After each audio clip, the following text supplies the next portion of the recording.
Some therapists don't really care, and people put a lot of time, a lot of money, a lot of effort, and a lot of trust into them. So what I'm looking at now is 5 ways to weed out bad therapists, because not every therapist is actually mentally stable. And it's important to know who you choose before you open up to one. Because there are many types of mental health professionals. And there are those who are genuine helpers or healers, for example. And then there are those who still need to be helped or healed, unfortunately. But it's true. Now, I know that's a harsh thing to say, but in reality, this is what's out there. And unfortunately, in my experience, there are plenty of mental health professionals that still have, you named it, mental health issues themselves, and are churning out advice to others based on their current personal mental health status. Think about it. Now, although it's great that they have had the experience of having lots of difficulties with their minds, presuming that this is a good mentality to try to help others at the same thing can be damaging to them instead. You can actually damage somebody by presuming you can help them in that regard. After all, if you're suffering from mental health issues, you don't want to be further misguided in the wrong direction. What to look out for in a great mental health professional then? Well, for one, there's absolutely no doubt that you need someone who is properly qualified. But that's the bare minimum. The next thing is you need someone who has a deep understanding of the human mind. You also need someone who's currently mentally stable. And then you need someone who practices what they preach is perfect. Ideally, then, you need someone who will share their weaknesses, but is not showing obvious signs of her having current mental health problems themselves. Now, there's no doubt that you need someone who is properly qualified. I said this. So what do most people do? They go to the internet. Now, the internet is awash with data. And on the surface, it looks like there are, no doubt, some fantastic professional people in the area, in the whole larger sphere of mental health. And it is a big area.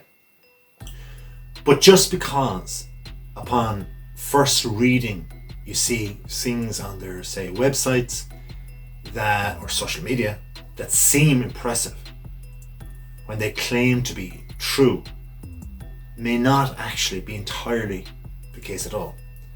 Because anyone can publish anything they wish on their websites. And unfortunately, plenty of people abuse this opportunity and publish things that they feel others like to see. And that will result in attracting extra clients. It's that simple. So that means you need to be able to seek out people who can verify they are who they are and they are who they say they are.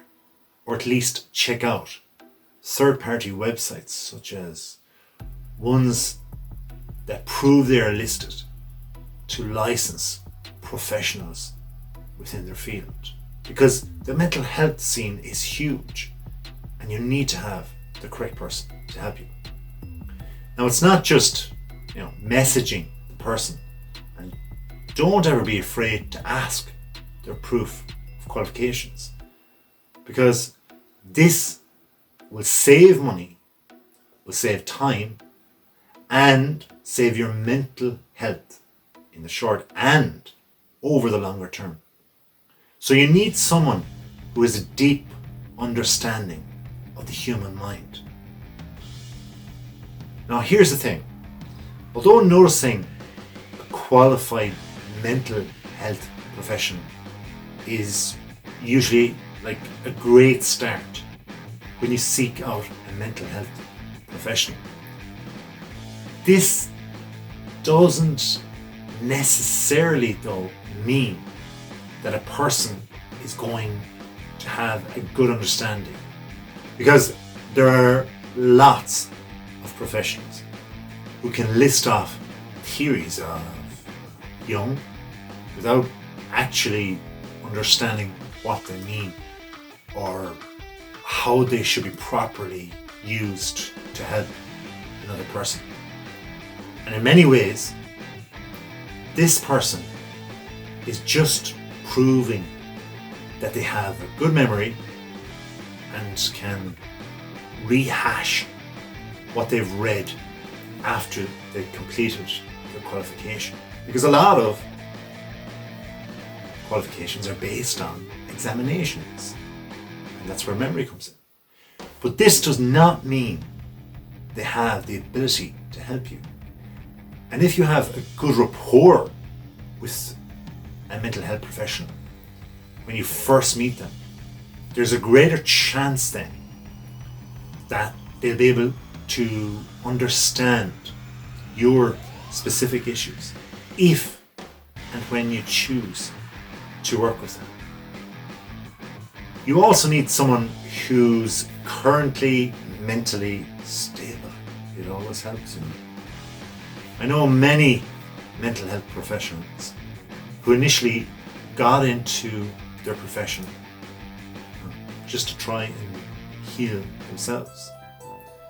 Now, of course, this is not a bad thing, but when what they've learned and qualified at doesn't help them specifically, then there's a problem. Think about that. Because if they can't overcome their initial problem, they really should not be actively helping others until they find some peace of mind themselves. Human brain, human mind is deep. So by working with someone who has current mental health issues in a very vulnerable place and can be immediately triggered into as even a worse state of mind than what you were feeling in the very first place. Someone who practices what they preach is perfect. Mental health professionals have a very stressful job. There's no doubt about it. Absolutely none. Sitting and listening to other people's problems all day can have a huge impact on a person's state of mind. Even if a person is highly qualified, like I said, and very experienced, they can become, burnt out from trying to help others. Mental health professionals must seek and achieve a mental balance of human support and be able to de-stress from the work daily. If not, this practitioner can end up causing more harm than good to a client. Ideally, someone who will share their weaknesses, but is not sharing obvious signs or showing obvious signs of having current mental health difficulties is what's needed. Now, like many other professions, it's settling to know when you're in the company of a person who can share their experiences and not have emotion attached to it. But not every mental health professional unfortunately, is skill at doing this. Not least because, well, they will enter into a patient and client confidentiality agreement when they first work with someone new. However, if they can generate experiences that they've had and pick out vital parts of learning and share it whilst they are also avoiding breaking this patient or client privileges, then there can be huge lessons from this professional that will endear you to work with them and allow you to build up or even have trust with this and their professionalism also. So, by a mental health professional sharing their weaknesses unemotionally and proving to you how they have learned from them, it will reinforce your confidence that this person has greater depth than most others you've come across. Do your due diligence. Do your research. Let them dig into you and show you the ingredients of what's inside so that you can unearth your pure joy to help yourself and serve others in your brighter future ahead. Hope you've enjoyed this video. Hope it helps you today or somebody in your life. Until next time, if you like it, hit that button to subscribe. Have a wonderful day.